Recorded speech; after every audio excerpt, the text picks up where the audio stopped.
Hi friends. तो जैसे कि इसके पहले वाले वीडियो में हमने बात की थी वैदिक सभ्यता के बारे में और उसके कुछ क्वेश्चंस लिए थे। तो अब हम एक नया वीडियो लेके आए। इस वीडियो में हम बात करेंगे जैन धर्म के बारे में। और यदि आपने वो वीडियो नहीं देखा है तो उसकी लिंक डिस्क्रिप्शन में हम डाल देंगे और आपको ज़रूर देखना है वो वीडियो।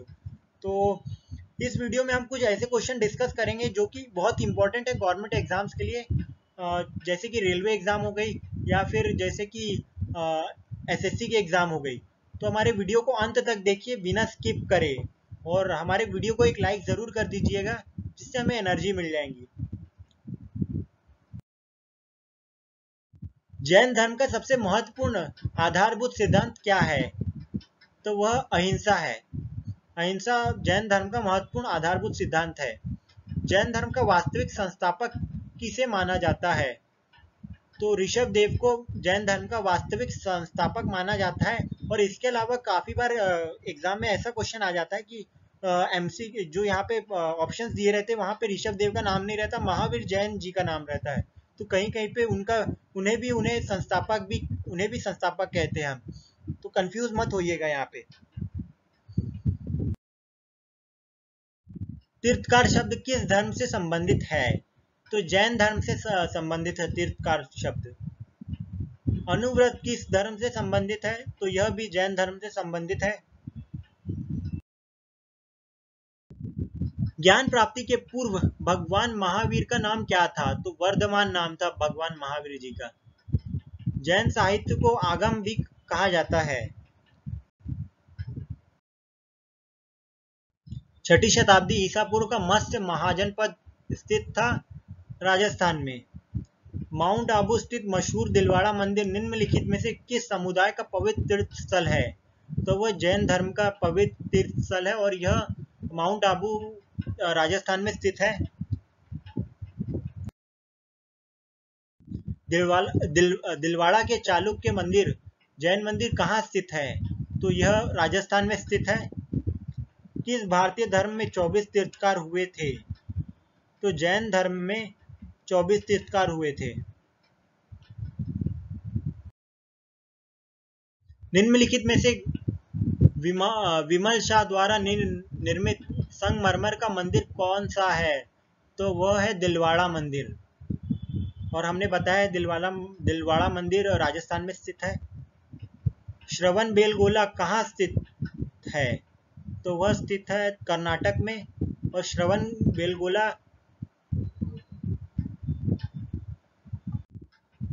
बेलगोला में बाहुबली जी की 17 मीटर ऊंची मूर्ति है जो कि ऋषभ देव के पुत्र थे। तो ये भी एग्जाम में पूछ सकता है, तो इसे नोट डाउन कर लीजिए आप। खजुराहो के स्मारक कहाँ पाए जाते हैं? तो वो मध्य प्रदेश में पाए जाते हैं। ये बहुत इंपॉर्टेंट क्वेश्चन है, ये एग्जाम में काफी बार रिपीट हुआ है और आरआरबी एनटीपीसी के एग्जाम में एक बार पूछा और उसके अलावा एनडीए के एग्जाम में भी पूछ चुका है 2-3 बार। जैन तीर्थकार पार्श्वनाथ निम्नलिखित स्थानों में से मुख्य किससे संबंधित थे? तो वाराणसी से संबंधित थे और उनका जन्म भी वहीं पे हुआ था। निम्नलिखित में से कौन सा जैन धर्म के अनंत चतुष्टय में सम्मिलित नहीं किया गया है? तो अनंत शांति अनंत चतुष्टय में सम्मिलित नहीं किया गया है। और इसके अलावा अनंत ज्ञान, अनंत दर्शन और अनंत वीर्य सम्मिलित है अनंत चतुष्टय में जैन धर्म के। निम्नलिखित राजाओं में कौन जैन धर्म का संरक्षक था? तो खारवेल राजा जैन धर्म के संरक्षक थे।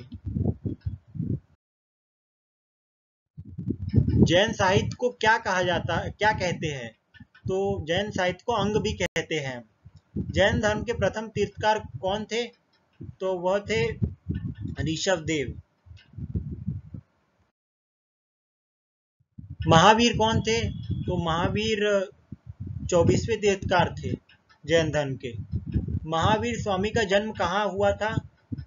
कुंडग्राम में हुआ था।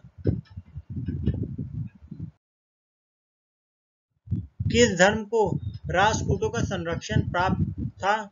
तो जैन धर्म को राष्ट्रकूटों का संरक्षण प्राप्त था। जैन धर्म के बारे में कौन सा कथन सही है?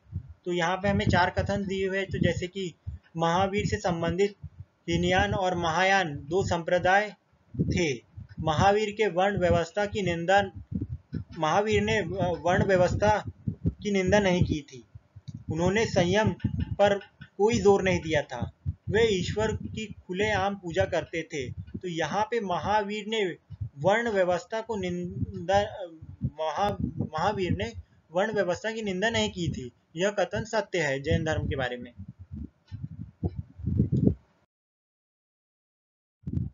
श्वेतांबर परंपरा के अनुसार निम्नलिखित तीर्थकारों में कौन महिला तीर्थकार थी? तो मल्लीनाथ एक महिला तीर्थकार थी। कल्पसूत्र का लेखक किसे कहा जाता है? तो भाद्रबहु को कल्पसूत्र का लेखक कहा जाता है। जिस जैन धर्म में तीर्थकारों के जीवन चरित्र है उसका नाम क्या है? तो उसका नाम है कल्पसूत्र। निम्नलिखित में से कौन सा जैन धर्म का संरक्षक नहीं था? तो कनिष्क जैन धर्म का संरक्षक नहीं था। उसके अलावा खारवेल हमने बताया है वो जैन धर्म के संरक्षक थे। बिम्सार और चंद्रगुप्त मौर्य ये जैन धर्म के संरक्षक थे। अनेकांतवाद निम्नलिखित में से किसका क्रोध सिद्धांत एवं दर्शन है? तो वह जैन मत का सिद्धांत एवं दर्शन है। निम्नलिखित में से जैन धर्म के त्रिरत्न में क्या शामिल नहीं था? तो मुक्ति शामिल नहीं थी। इसके अलावा ध्यान, पूर्ण ज्ञान और कर्म त्रिरत्न में शामिल था जैन धर्म के। महावीर की मृत्यु के बाद जैन संघ का मुखिया किसे कहा जाता है? तो वह सुधर्म को महावीर की मृत्यु के बाद जैन धर्म का मुखिया कहा जाता है। महावीर के पूर्व जैन धर्म को किस नाम से जानते थे? तो निग्रंथ नाम से जानते थे महावीर के पूर्व जैन धर्म को। 23वीं जैन तीर्थकार किसे संबंधित थे? तो वाराणसी से संबंधित थे।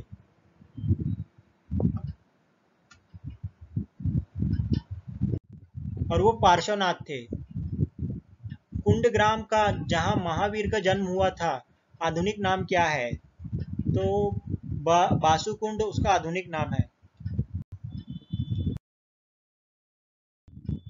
सूची यहाँ पे हमें जोड़ियां मिलाना है कि जैसा यहाँ पे तीर्थकार के नाम दिए है और उनकी पहचान दी है, तो कौन सी पहचान से किस तीर्थकार को जाना जाता था? तो जैसे शांतिनाथ है तो शांतिनाथ जी को हम मृग की पहचान से पहचानते थे। फिर उसके बाद है मल्लीनाथ, तो मल्लीनाथ को हम पहचानते थे जल कलश से। फिर पार्श्वनाथ को हम पहचानते थे सांप से। और फिर आखिरी में महावीर जी को हम पहचानते थे सिंह से। महावीर जी का प्रथम अनुयायी कौन बना? तो जामली महावीर का प्रथम अनुयायी बना। प्रभाव सागरी जिनका तीर्थ स्थल है जैन धर्म का।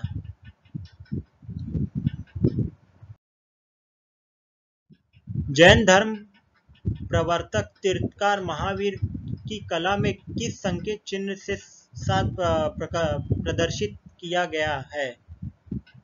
सिंह से। तो इसके पहले हमने बात की है कि महावीर जी को किससे पहचानते थे? सिंह से। प्राचीन भारत में एक जैन साधु का जीवन कितनी प्रतिज्ञाओं से अनुशासित था? तो 5 प्रतिज्ञाओं से अनुशासित था जैन धर्म में। निम्नलिखित में से किस सम्मेलन में जैन धर्म के 2 भागों में विभाजित किया हुआ है?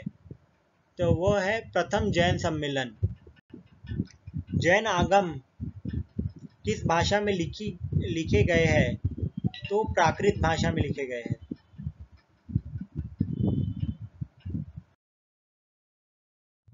अब यहाँ पे फिर से हमें जोड़ियां मिलाना है कि तीर्थकार बताना है, यानी उनका जन्म कहाँ हुआ था, कौन से तीर्थकार का जन्म कहाँ हुआ था। तो जैसे यहाँ पे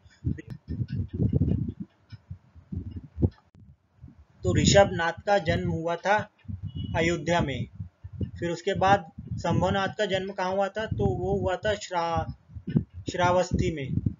फिर पद्मनाथ का जन्म कहाँ हुआ था? तो हुआ था कौशाम्बी में। और अंत में पार्श्वनाथ जी का जन्म हुआ था काशी में, जो कि वर्तमान समय में हम उसे वाराणसी कहते हैं। और ये एक बहुत ही इंपॉर्टेंट क्वेश्चन है, तो इसे ध्यान में रखिएगा। प्रारंभिक जैन साहित्य निम्नलिखित में से किस भाषा में लिखा गया था? तो वो अर्धमागधी भाषा में लिखा गया था। महावीर की माता कौन थी? तो त्रिशला महावीर जी की माता थी। निम्नलिखित में से किसका प्रारंभिक जैन ग्रंथ माना जाता है? तो सूत्र कृतंग को प्रारंभिक जैन धर्म का ग्रंथ माना जाता है। आजीवक संप्रदाय के संस्थापक कौन थे? तो वो मखली गोशाल थे।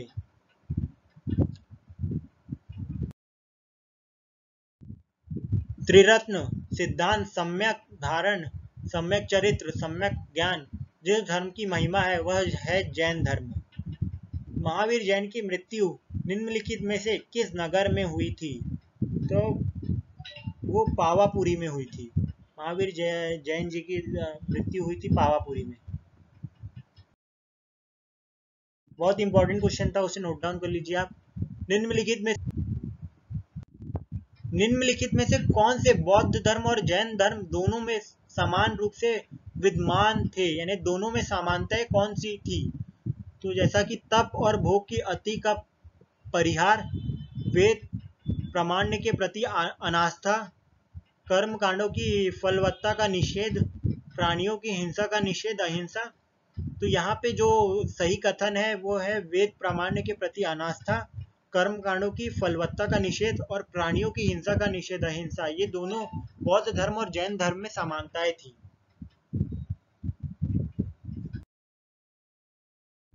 दूसरी जैन सभा कहाँ हुई थी? वह हुई थी बाल्भी में। और अगला प्रश्न है, जियो और जीनोदो का नारा किसने लगाया था? तो वह महावीर स्वामी जी ने लगाया था, महावीर स्वामी जी ने। हमारा अगला प्रश्न है, जैन समुदाय के प्रथम विभाजन के समय श्वेतांबर समुदाय के संस्थापक कौन थे? तो वह स्थूलभद्र थे। और हमारा अंतिम प्रश्न है, जैन धर्म के पूर्ण ज्ञान के लिए क्या शब्द है? तो वह है केवल्य। केवल्य शब्द जैन धर्म में पूर्ण ज्ञान होने पर कहते हैं। और यहाँ हम धन्यवाद लेते हैं। तो हमारे वीडियो को शेयर ज़रूर कर दीजिए और चैनल को सब्सक्राइब करना